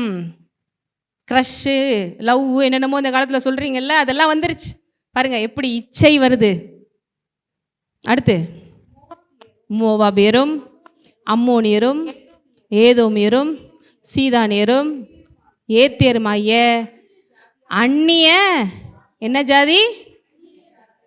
தேவனை நம்பாதவங்கள, தேவனை ஆண்டவரசரை ஏற்றுக்கொள்ளாதவங்கள, மற்ற எல்லாரையும் யார் தான் அவங்க? அந்நிய அநேக ஸ்திரீகள் மேல் என்ன வைத்தான்? என்ன வைத்தான்? என்ன வைத்தான்? ஆசை தாங்க எல்லா துன்பத்துக்கும் காரணம். ஆசை வச்சா மோசம் போச்சு. இப்படிதான் நிறைய பேர் இன்னைக்கு ஆசை வைக்கிறாங்க. தேவன் அவனுக்கு என்ன குறையா வச்சார்? மனசு எங்கே போகுது? பின்னாடி பிசாசு இருக்கான், இச்சையின் ஆவி ஒன்று இருக்கு. எல்லாமே கொஞ்சம் நல்லா இருந்தால் அப்படித்தான் தோணும். ஆசை பார்த்தீங்களா, கரெக்டாக போட்டிருக்கு பைபிளில். அந்நிய ஜாதி. ஏன் பைபிளில் புறஜாதிகளோடு சம்பந்தம் கலவாதன்னு போட்டிருக்குன்னா, அவங்களோட தெய்வம் வேற, நம்மளோட தெய்வம் வேற. புரியுதா? நிறைய பேர் நான் போய் ஆசை வச்சு மாற்றி காமிக்கிறேன் அப்படி சொல்லி இயேசுவின் அன்பை நான் காமிச்சு என்ன பண்ணுறேன் பார். சாலமோனின் முடிவை மறந்துடாதீங்க. சாலமோன் முடிவை, இவ்வளோ பெரிய ஞானியாலே வீக்காகி போய் கடைசியில் ஒன்றும் இல்லாமல் தோற்று போயிட்டான். இந்த பெண்களோட இந்த ஆசை வைத்த இந்த விஷயங்களை ஜெயிக்க முடியாமன்னா நம்ம ரிஸ்க் எடுக்கலாமா? அதுக்கு கல்யாணமே முடிக்காமல் இருந்துட்டு போயிடலாம் அப்படின்னு நினைக்கிறா தள்ளிச்சு. கரெக்ட். உண்மையிலே ரிஸ்க் எடுக்கலாமா? சாலமோனை காட்டிலும் பெரிய அறிவை நீங்கள், உங்கள் பேர் உலகெல்லாம் போயிட்டுருக்கா அப்படின்னு சாலமோனே அவுட் ஆயிட்டாங்க. இத்தனை பேருக்கு புரியுது? சும்மா நிறைய பேர் ஏன்னா இது எல்லா இடங்களையும் ரொம்ப ரொம்ப கேர்ஃபுல்லாக பார்க்க வேண்டிய ஒன்று, உங்கள் வாழ்க்கையை மாற்றக்கூடிய ஒன்று. ஏதோ குடும்பத்தில் 4 பிரச்சனைங்கன்னு பரவாயில்ல, மொத்தமாகவே போச்சு. லாஸ்ட்டில் காமிக்கிறேன் என்ன நடந்துச்சு. அப்போ பாருங்க, கர்த்தர் இஸ்ரவேல் புத்திரரை நோக்கி, நீங்கள் அவர்கள் அண்டைக்கும் உங்கள் அண்டைக்கும் பிரவேசிக்க ஆகாது, அவர்கள் நிச்சயமா தங்கள் தேவர்களை பின்பற்றும்படி உங்கள் இருதயத்தை சாய பண்ணுவார்கள் என்று சொல்லி சொல்லி நிறைய பேர் எல்லாம் முடிச்சுட்டு கர்த்தர் ஏன் தானே கைவிட்டார். எத்தனை தடவை சொல்றது? எத்தனை தடவை சொல்றது? அப்படி பண்ணாத பண்ணாத பண்ணாதேன்னு பண்ணி முடிச்சுட்டு மறுபடியும் அவர்கிட்ட வந்து நிற்கிறது. ஆண்டவரே என் வாழ்க்கை அப்படி போச்சு, நான் சொன்னேன் தானே. ஆனால் இறக்கமுள்ள தேவன் தூக்குவார். அப்புறம் நடுவில் அந்த மிதி வாங்குறது அடி வாங்குறதுக்கெலாம் நம்ம பொறுப்பு கிடையாது. குடிச்சிட்டு வந்து 4 மிதி மிதிக்கிறது அடிக்கிறதுக்கெலாம் அது உங்களுக்கு எக்ஸ்ட்ரா கிஃப்ட்டு. அந்த ஆசை வைத்ததுக்கு இங்கிட்டும் கிடைக்கும் அங்கிட்டும் கிடைக்கும். பேயாட்டம் ஆடுறாங்க பொண்டாட்டி, உங்களை யார் போய் பண்ண சொன்னா? அல்லேலூயா. அதுக்காக பேருக்குன்னு கிறிஸ்தவங்க நிறைய பேர் இருக்காங்க ரசிக்கப்படாமே, அவங்கள்ட்ட போய் விழுந்துடாதீங்க. அதுக்கு தான் நிறைய ஆள் அப்படி உண்மையாக கண்டுபிடிக்க டைம் ஆகுது. ஆனால் நிம்மதியாக இருக்கும் வாழ்க்கை. அல்லேலூயா. ஏன்னா அது ஆண்டவர் நமக்கும் அவங்களுக்கும் ஒத்து வராது. ஏன்னா இங்கே நிறைய பேர் சொல்லிடுறாங்க, ஐயோ எல்லாரும் ஆண்டவர் நேசிக்கணும்னு சொல்கிறாரே, உன்னை நேசிக்க வேணான்னு யாருமே சொல்லலையே. ஆனால் அவங்க வழிபடுற தெய்வம், அவங்க ஒரு ஸ்பிரிட்டின் கண்ட்ரோலில் இருக்காங்க, ஒரு ஆவியின் கண்ட்ரோலில் இருக்காங்க. நீ ஒரு தேவனுடைய கண்ட்ரோலில் இருக்கிற. ஆல்ரெடி எல்லாமே மாறிடுது. ஸ்பிரிச்சுவல் வேர்ல்டில் அவன் பிசாசினுடைய கைப்பிடியில் இருக்கான், நீ தேவனுடைய கைப்பிடி. அவனுக்கு எப்படி ஒத்து போகும்? புரியுதா புரியலையா? பேர்பட்ட சாலமோன் உலகத்தில் எல்லா விஷயத்துக்கும் பதில் கண்டுபிடிக்கிறான். ஆனால் இவனே விழுந்துட்டாங்க. ஹல்லேலூயா. சேர்ந்து ரிஸ்க் எடுக்கிறவெல்லாம் அப்புறம் ரஸ்க்கு மாதிரி நாங்கள் சாப்பிட வேண்டியதான் வாழ்க்கையில். இல்லை ரிஸ்க் எடுங்க, அடிவாங்க, தேவனை மட்டும் பலி சொல்லாதீங்க. சரி, அடுத்து என்ன நடக்குது பாருங்க. சொல்லி இருந்தார், அதெல்லாம் நோட் பண்ணி வச்சுக்கிறணும். ஆண்டவர் இப்போ கூட நிறைய பேர் காதில் சொல்கிறாரு, சொல்லி இருந்தார் அப்படின்னு ஒரு நாள் நினைப்பீங்க. அடுத்து சாலமோன் அவர்கள் மேல் ஆசை அவர்களோடே அந்த ஆசை பாருங்க. தேவன் மேலே ஆசை வைக்கிறதெல்லாம் வரமாட்டேங்குது. நம்ம உட்காந்து ஊழியக்காரங்க போராட வேண்டியிருக்கு. ஜோம் பண்ணுறியா? வருது, ஜோபம் கொட்டாவியா வருது. உலகத்தின் மேலே ஆசை ஈஸியாக வருது. 1 மணி நேரம் 2 மணி நேரம்னாலும் உலக பிரகாரம் 3 மணி நேரம் சினிமா தேட்டரில் படம் போடுறான், அசையாமல் பார்க்க முடியுது. இங்கே ஒரு 3 மணி நேரம் சர்வீஸா, இன்னும் இன்னைக்கு கொஞ்சம் லேட்டான மாதிரி இருக்கு. 9 மணிக்கு ஆரம்பித்தாங்கன்னா 3 மணி நேரம் சினிமா போடுறாங்கங்க. அப்போ நான் 9 மணிக்கு சர்வீஸ் ஆரம்பித்தா கூட எத்தனை மணிக்கு முடிக்கணும்? கொஞ்சமா நியாயம் வேண்டாமா? இது உங்களுக்கு ஃப்ரீ. அங்கே நீங்கள் எவ்வளோ ஃபீஸ் கட்டுறீங்க டிக்கெட்டுக்கு? சாரி, நான் சினிமா தேட்டருக்கே போனதில்லை, அதனால் எனக்கு தெரியாது எவ்வளோ கட்டுறீங்கன்னு தெரியல. அந்தந்த ஏசி அந்தந்த படத்துக்கு ஏற்றபடி இருக்கும்னு நினைக்கிறேன். பெட்ரோல் விலை ஏறினாலும் என்ன விலை ஏறினாலும் ஒயின் ஷாப்லையும் தியேட்டர்லையும் மட்டும் கூட்டம் குறையவே மாட்டேங்குது. எங்கேருந்தான் காசு வரும்னு தெரியல.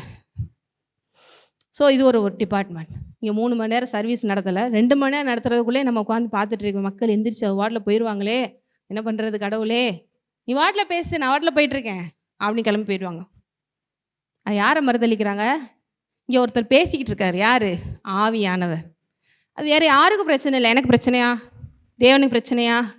யாருக்கு பிரச்சனை? மிஸ் பண்ணுறவங்களுக்கு தான் பிரச்சனை.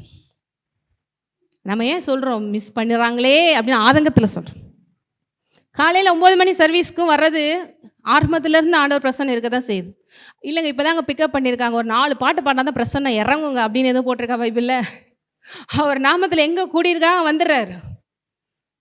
அல்லேலூயா. ஸோ ஒரு அரை மணி நேரம் லேட்டாக போனால் யாருக்கு லஸ்ஸு? நான்லாம் ரொம்ப தீர்மானமாக இருக்கேன். என்னையெல்லாம் டயர்ட் பண்ணுறதுக்கு பிசாசு முயற்சி பண்ணி தோற்று போயிட்டான். 2 பேர்னாலும் சரி 3 பேர்னாலும் சரி நான் என் வேலை கரெக்டாக செய்வேன். ஏன்னா நான் போய் தேவன்ட்ட கரெக்டாக கணக்கு கொடுத்துருவேன். ஆண்டவரே நான் ரன் பண்ணேன், நான் என் செய்ய வேண்டிய வேலை செஞ்சேன், வந்தது வராது அவங்க பொறுப்பு, நீங்கள் அவங்ககிட்ட கேட்டுக்கோங்க. அல்லேலூயா. நீ கரெக்டாக செய்தா மகளேன்னு எனக்கு கிரீடம் கொடுத்துட்டு போயிட்டே இருப்பார். மிஸ் பண்ணுறது யார்? அப்போ நான் ஏன் இது பண்ணணும்? எனக்கு அந்த எல்லாத்தையும் தாண்டி இப்போ நிற்க வச்சுட்டாரு. அந்த 4 பேர்னாலும் சரி உண்மையாக செய்வோம். அந்த 4 பேரை வச்சு ஆண்டவர் பெருசாக செய்வார். கொஞ்சம் கூட முன்னே எண்ணிக்கையை குறித்து யோசிக்கிறாலே கிடையாது. நான் அதே இல்லை லட்சக்கணக்கில் கொண்டு வந்தாலும் பெருமை பரட்டுறாலும் கிடையாது. செய்ய வேண்டிய வேலை கரெக்டாக செஞ்சுட்டு போயிட்டே இருக்கணும். ஏன்னா நான் அவருக்கு ஊழியம் செய்கிறேன், அவருக்காக நிற்கிறோம், அவர் சார்பில் நிற்கிறோம். அவ்வளோதான் கணக்கு. அவர் பார்த்துட்ருக்கார். நீ எத்தனை மணிக்கு வந்த, நீ எப்படி பிரசங்கம் பண்ண, கம்மியாக தான் இருக்காங்கன்னு அசால்ட்டாக நீ பண்ணுறியா இல்லை உண்மையாக பண்ணுறேன்னு அவர் பார்த்துட்ருக்கார். அதுக்கு பதில் சொல்ல வேண்டியது ஏன் வேலை. அவருக்காக தான் நான் ஊழியத்துக்கு வந்தேன். நீங்களாம் யாருன்னு எனக்கு தெரியாது உண்மையிலேயே. அதுக்கடுத்து தான் உங்களை கொண்டு வர்றார் அவர். அவர் கரெக்டாக கடைசி வரைக்கும் இருக்கணுமா, கண்ணு மூடுற வரைக்கும் நான் இருக்கணும். அதுதான் என் வேலை. எங்கள் வேலை ஊழியத்தில். எத்தனை பேருக்கு புரியுது? 10 பேர் வந்தோடனே இன்னும் பேர் கூட கொஞ்சம் அப்படியே சத்தம் அதிகமாக இருக்கே அப்படின்னு நீங்கள் என்னைக்காவது பார்த்துருக்கீங்களான்னு ஒரே மாதிரி தான் இருக்கும். 2 பேர்னாலும் நிறைய பேர் ஃபீல் பண்ணியிருக்காங்க. ஒரு ஆள் இருந்தாலும் நீங்கள் வாட்டில் அப்படி பேசுகிறீங்களேங்க அப்படின்னு. பிகாஸ் காட் இஸ் வாட்சிங் மீ அப்படிங்கிற அந்த கான்சியஸ்.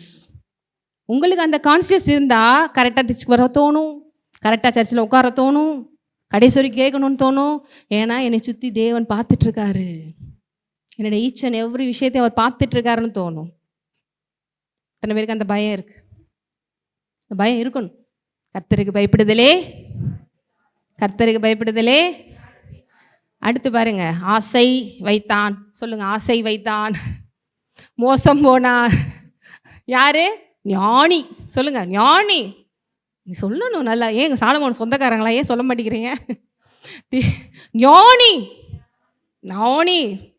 ஒன்றுமில்லாம ஒரு காரணம் பாருங்க, அந்நியர்களோடு கலந்தது. ஏன்னா யார் கூட போய் சம்பந்தம் கலக்கிறான்? பிசாசோட. உண்மையிலே அங்கே பிசாசு தான். ஸ்பிரிச்சுவலாக நீங்கள் கை கொடுக்கறது யாரோட அக்ரிமெண்ட் போடுறது?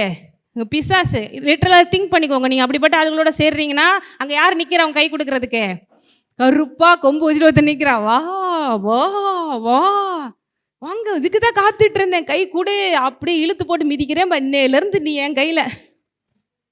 அல்லேலூயா. எத்தனை தடவை நீ அடிச்சு அடிச்சு ப்ரேயர் பண்ண, மொத்தத்துக்கு வா. அதான் பின்வாங்கி போன நிலைமை ரொம்ப மோசம். அநியாய சாதாரணமாக இருந்தவங்க கூட பரவாயில்ல. இங்கே ஓவராக ப்ரேயர் பண்ணதுக்குலாம் சேர்த்து அடி வாங்குவீங்க அவன்கிட்ட. அப்போ இங்கே என்ன ஆகுது பாருங்க, அவனுக்கு பிரபுக்கள் குலமான 700 மனையாட்டிகளையும் 300 மறுமனையாட்டிகளும், மொத்தம் எத்தனை 1000, 700 ஒய்ஃபு, 300 கீப்பு. 700 wife, 300 keep. எங்கெங்க போச்சு ஞானம்? யாரு? ஞானி. எல்லாத்துலையும் இப்படி போய் சீரழிஞ்சு சின்ன பின்னமாயி அவனுடைய ஸ்திரீகள் அவன் இருதயத்தை வழுவி போக. இந்த பாயிண்ட் ரொம்ப முக்கியம், படிங்க எல்லாரும். அவனுடைய ஸ்திரீகள் அவன் இருதயத்தை வழுவி போக பண்ணினார்கள். சாலமோன் வயது சென்ற அவனுடைய மனைவிகள் அவன் இருதயத்தை அந்நிய தேவர்களை பின்பற்றும்படி சாய, அதனால் அவனுடைய இருதயம் அவன் தகப்பனாய தாவீதின் இருதயத்தை போல தன் தேவனாய கர்த்தரோட உத்தமமாய். தெரிஞ்சிருச்சா எங்க விழுந்துச்சு கோட்டை விட்டான்னு? நம்ம நினைக்கலாம், நான் போய் உன்னைய பார்க்குறேன், என்னைய மாதிரி மாத்துறேன்னு. நீங்களே கொஞ்ச நாள் அவனை மாதிரி மாறிடுவீங்க. ஏன்னா கனெக்ஷனை விட்டுட்டீங்க, சோர்ஸை விட்டுட்டீங்க, தேவனை விட்டுட்டீங்க. எத்தனை பேர் புரியுது? தயவுசெய்து இந்த மாதிரி இந்த ரொம்ப புத்திசாலித்தனமாக யோசிக்கிறது வேண்டாம். சாலமோனே நழுவி போயிட்டான். அதில் சொல்லுங்க, சாலமோனே மிஸ் ஆயிட்டாங்க, சிம்சோனும் மிஸ் ஆயிட்டாங்க. ரொம்ப கேர்ஃபுல்லாக இருக்கணும். எல்லாம் அபிஷேகம் பண்ணப்பட்டவர்கள். புரியுதா? கொஞ்சம் சீரியஸாக எடுக்காரு. சாய பண்ணினார்கள். உங்களை அறியாமலே இழுப்பாங்க. எந்த பக்கம் இழுத்துட்டாங்க? இவன் ஞானியா இருந்து அத்தனை பேரும் இங்கிட்டு இழுக்காம எங்கிட்டு போயிட்டான் பாருங்க. அதுதான் எல்லாத்துக்கும் காரணமாயிடுச்சு. அதோட இன்னும் கொஞ்சம் என்ன பண்றான் பாருங்க. 5 படிங்க. இதெல்லாம் அவங்களோட தெய்வங்கள். அம்மோனியரின் அருவருப்பு என்ன போட்டிருக்கு? அருவருப்பு. ஏன்னா அம்மோனியர்கள் மோவாபியர்கள்லாம் அருவருப்பு. தேவன் அவங்களாம் லோத்துல இருந்து வந்தவங்க, மகளோட பிறந்த தப்பான விஷயத்துல வந்தவங்க. அதெல்லாம் அருவருப்பு. பைபிள்ல இப்ப நம்ம அந்நிய தேவர்கள் சொல்ல என்னது? அருவருப்பு. அதெல்லாம் பார்த்தா எப்படி பார்க்கணும்? நீங்க எப்படி பார்க்கணும்? இனிமேல் எத்தனை பேர் பார்க்க போறீங்க? அருவருப்பா பாருங்க. ஐயா இதெல்லாம் நமக்கு செட்டே ஆகாது. நம்ம லெவல் என்ன, இது லெவல் என்ன, அப்படி யோசிங்க. ஹல்லேலூயா. அடுத்து அதெல்லாம் யாரு? அந்நிய தெய்வங்கள். அதெல்லாம் யார் பின்பற்ற ஆரம்பிச்சிட்டா? பார்த்தீங்களா? எல்லாமே கொடுத்தது யாரு? இது போய் அதை போய் ஃபாலோ பண்ணிட்டு இருக்கு பாருங்க. ஏன்னா நம்ம ஒன்றும் பெரிய மனுஷங்க அப்படியே 100% கரெக்டாக இருந்தோமே சொல்ல, நம்மளையே கரெக்டாக இருக்க வைக்கிறது கர்த்தர் தான். நான் அதான் சொல்கிறேன். அவரை விட்டுட்டோன்னா நாளைக்கே நம்ம மிஸ் ஆகிறதுக்கு நிறைய சான்சஸ் இருக்குது. நம்மளை கெடுக்கிறதுக்கு 1008 விஷயங்கள் இருக்குது இந்த உலகத்தில். கடைசியில் என்ன ஆகுது? எல்லாத்தையும் பின்பற்றினான். அடுத்து சாலமோன் தன் தகப்பனாகிய மறுபடியும் தன் தகப்பனாகிய தாவீதை போல, தன் தகப்பனாகிய தாவீதை போல இப்படி போட்டிருக்கு பாருங்க. போல கர்த்தரை பூரணமாய், கர்த்தரின் பார்வைக்கு என்ன செஞ்சான்? நீங்கள் கடவுளாக இருந்தால் நேரம் என்ன ஆயிருக்கும்? உனக்கெல்லாம் இதெல்லாம் கொடுத்தது என் தப்பாடா? டென்ஷன் ஆகுமா? ஆக மாட்டாங்க? இதை சொல்லுங்கள், நீங்கள் தான் சொல்லணும்.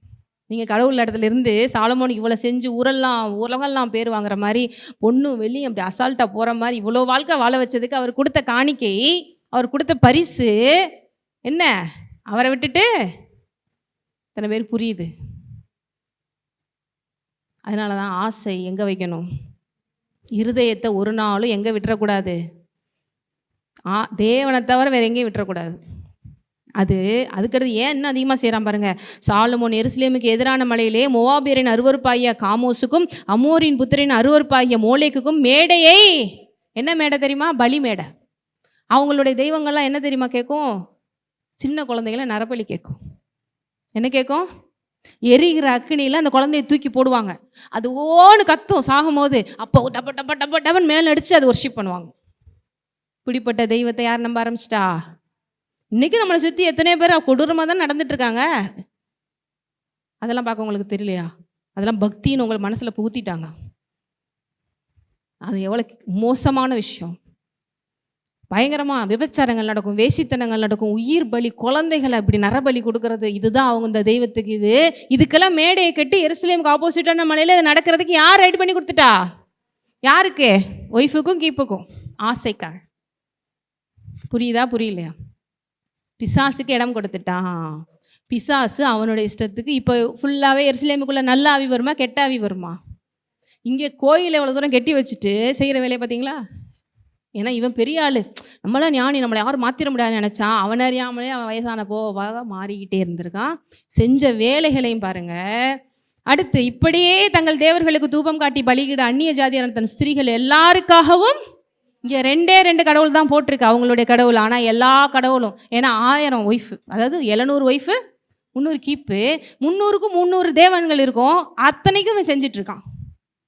இப்போ எத்தனை பிசாசு எங்கேருந்தெல்லாம் உள்ளே வந்திருக்கும் பாருங்க. புரியுதா? புரியல? இதுக்காக தேவன் இவ்வளோ செஞ்சுருக்கணும். அதுதான் பாருங்க. ஆகையால் படிங்க, இஸ்ரவேலின் தேவனாகிய கர்த்தர் 2 விசை, இத்தனைக்கும் நடுவில் தரிசனமாய் வேற ஆண்டவர் சொல்றார். நீ செய்கிற தப்பு, நீ செய்கிறது 2 விசை தரிசனமாகி அந்நிய தேவர்களை பின்பற்ற வேண்டாம் என்று அவன் கர்த்தரை விட்டு தன் இருதயத்தை அவர் கற்பித்ததை கை கொள்ளாமல் போனதனால் கர்த்தர் அவன் மேல் கோவம் உண்மையில் இதுக்கு மேலும் கோவம் இல்லைன்னா கர்த்தரே கிடையாது. கடைசியில் என்ன ஆகுது அப்படின்னா ராஜ்யபாரங்கள் எல்லாமே பிரியுது. அதுக்கடுத்து ஒரு தீர்க்கதரிசி வச்சு தேவன் வார்னிங் கொடுக்குறாரு, உன்னோடது 12 பிரிக்கப்படும். அதுலேயும் பாவங்க நம்ம தேவன் உண்மையிலே ரொம்ப நல்லவர். தாவீது செஞ்ச அந்த நல்ல விஷயங்களை நினச்சி வச்சுட்டு, இருந்தாலும் என் தாவீதோட நான் உடன்படிக்கை பண்ணிட்டேன், அதனால் நீ இருக்கிற வரைக்கும் நீ ராஜாவாக இருந்துட்டு போ அப்படின்னு சொல்லி இவ்வளோ ஒஸ்ட்டு பண்ணவனே இருக்க வச்சு, ஆனால் ராஜ்யம் மட்டும் பிரிஞ்சிருது. 11 எடுத்து இன்னொருத்தன் கையில் கொடுத்து, அப்போ தான் யூதா இஸ்ரேல் 2 பிரியுது. இவங்க யூதா இந்த சைடு வந்துடுறாங்க, தெற்கு வடக்குன்னு சொல்லி பிரிஞ்சிடுறாங்க. இவனுக்கு ஒன்றை மட்டும் கொடுத்து, எதுக்கு?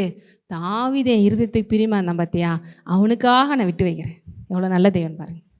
இன்றைக்கி நீங்கள் செஞ்ச ஒரு நல்ல விஷயம்னா கூட அவர் அந்த ஒரு விஷயத்தை வச்சுக்கிட்டு உங்களோட எவ்வளோ நெகட்டிவாக அட்ஜஸ்ட் பண்ணுறாரு.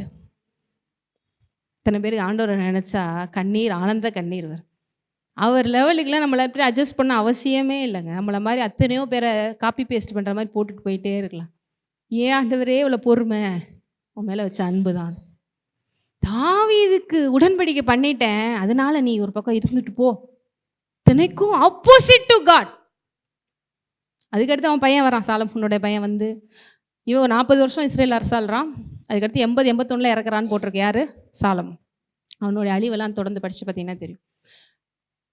தேசங்கள் பிரிக்கப்பட்டு வைக்கப்படுது. கடைசியில் இந்த சாலமோன் தான் பிரசங்கிங்கிற புக்கை எழுதுகிறான். இந்த சாலமோன் தான். அதைத்தான் நீங்கள் வீட்டில் போய் படிங்கன்னு போனதோட சொல்லியிருந்தேன். அதில் தான் லாஸ்ட்டில் ஒரு வரி சொல்லியிருந்தேன். பிரசங்கி புக் எடுத்துக்கோங்க. இதெல்லாம் வந்து முடிஞ்சு போனது. கர்த்தர் வந்து யாருக்காக விட்டு வச்சாரு? தாவீதுக்காக விட்டு வச்சாரு. பிரசங்கியில் லாஸ்ட் சாப்டர் எடுங்க.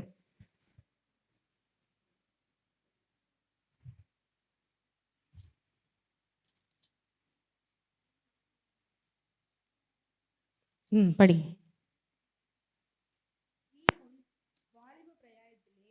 ம் ம் ம் ம் ம்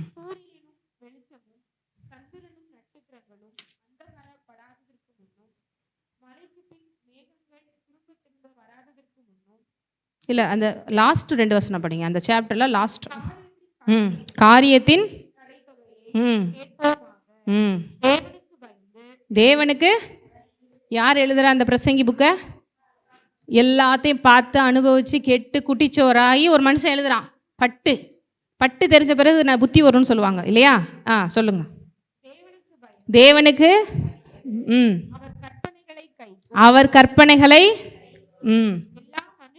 எல்லா மனுஷர் மேலும் விழுந்த எல்லாத்தையும் பட்டு எல்லாம் முடிச்சுட்டு ஆண்டவரோட அண்மை மாதிரி எல்லாமே செஞ்சு எல்லாம் ஒன்றுமெல்லாம் போய் கேவலப்பட்டு கடைசியில் வந்து ஒரு மாதிரி பைத்தியமாலாம் இருந்தாலாம் சொல்லப்படுது.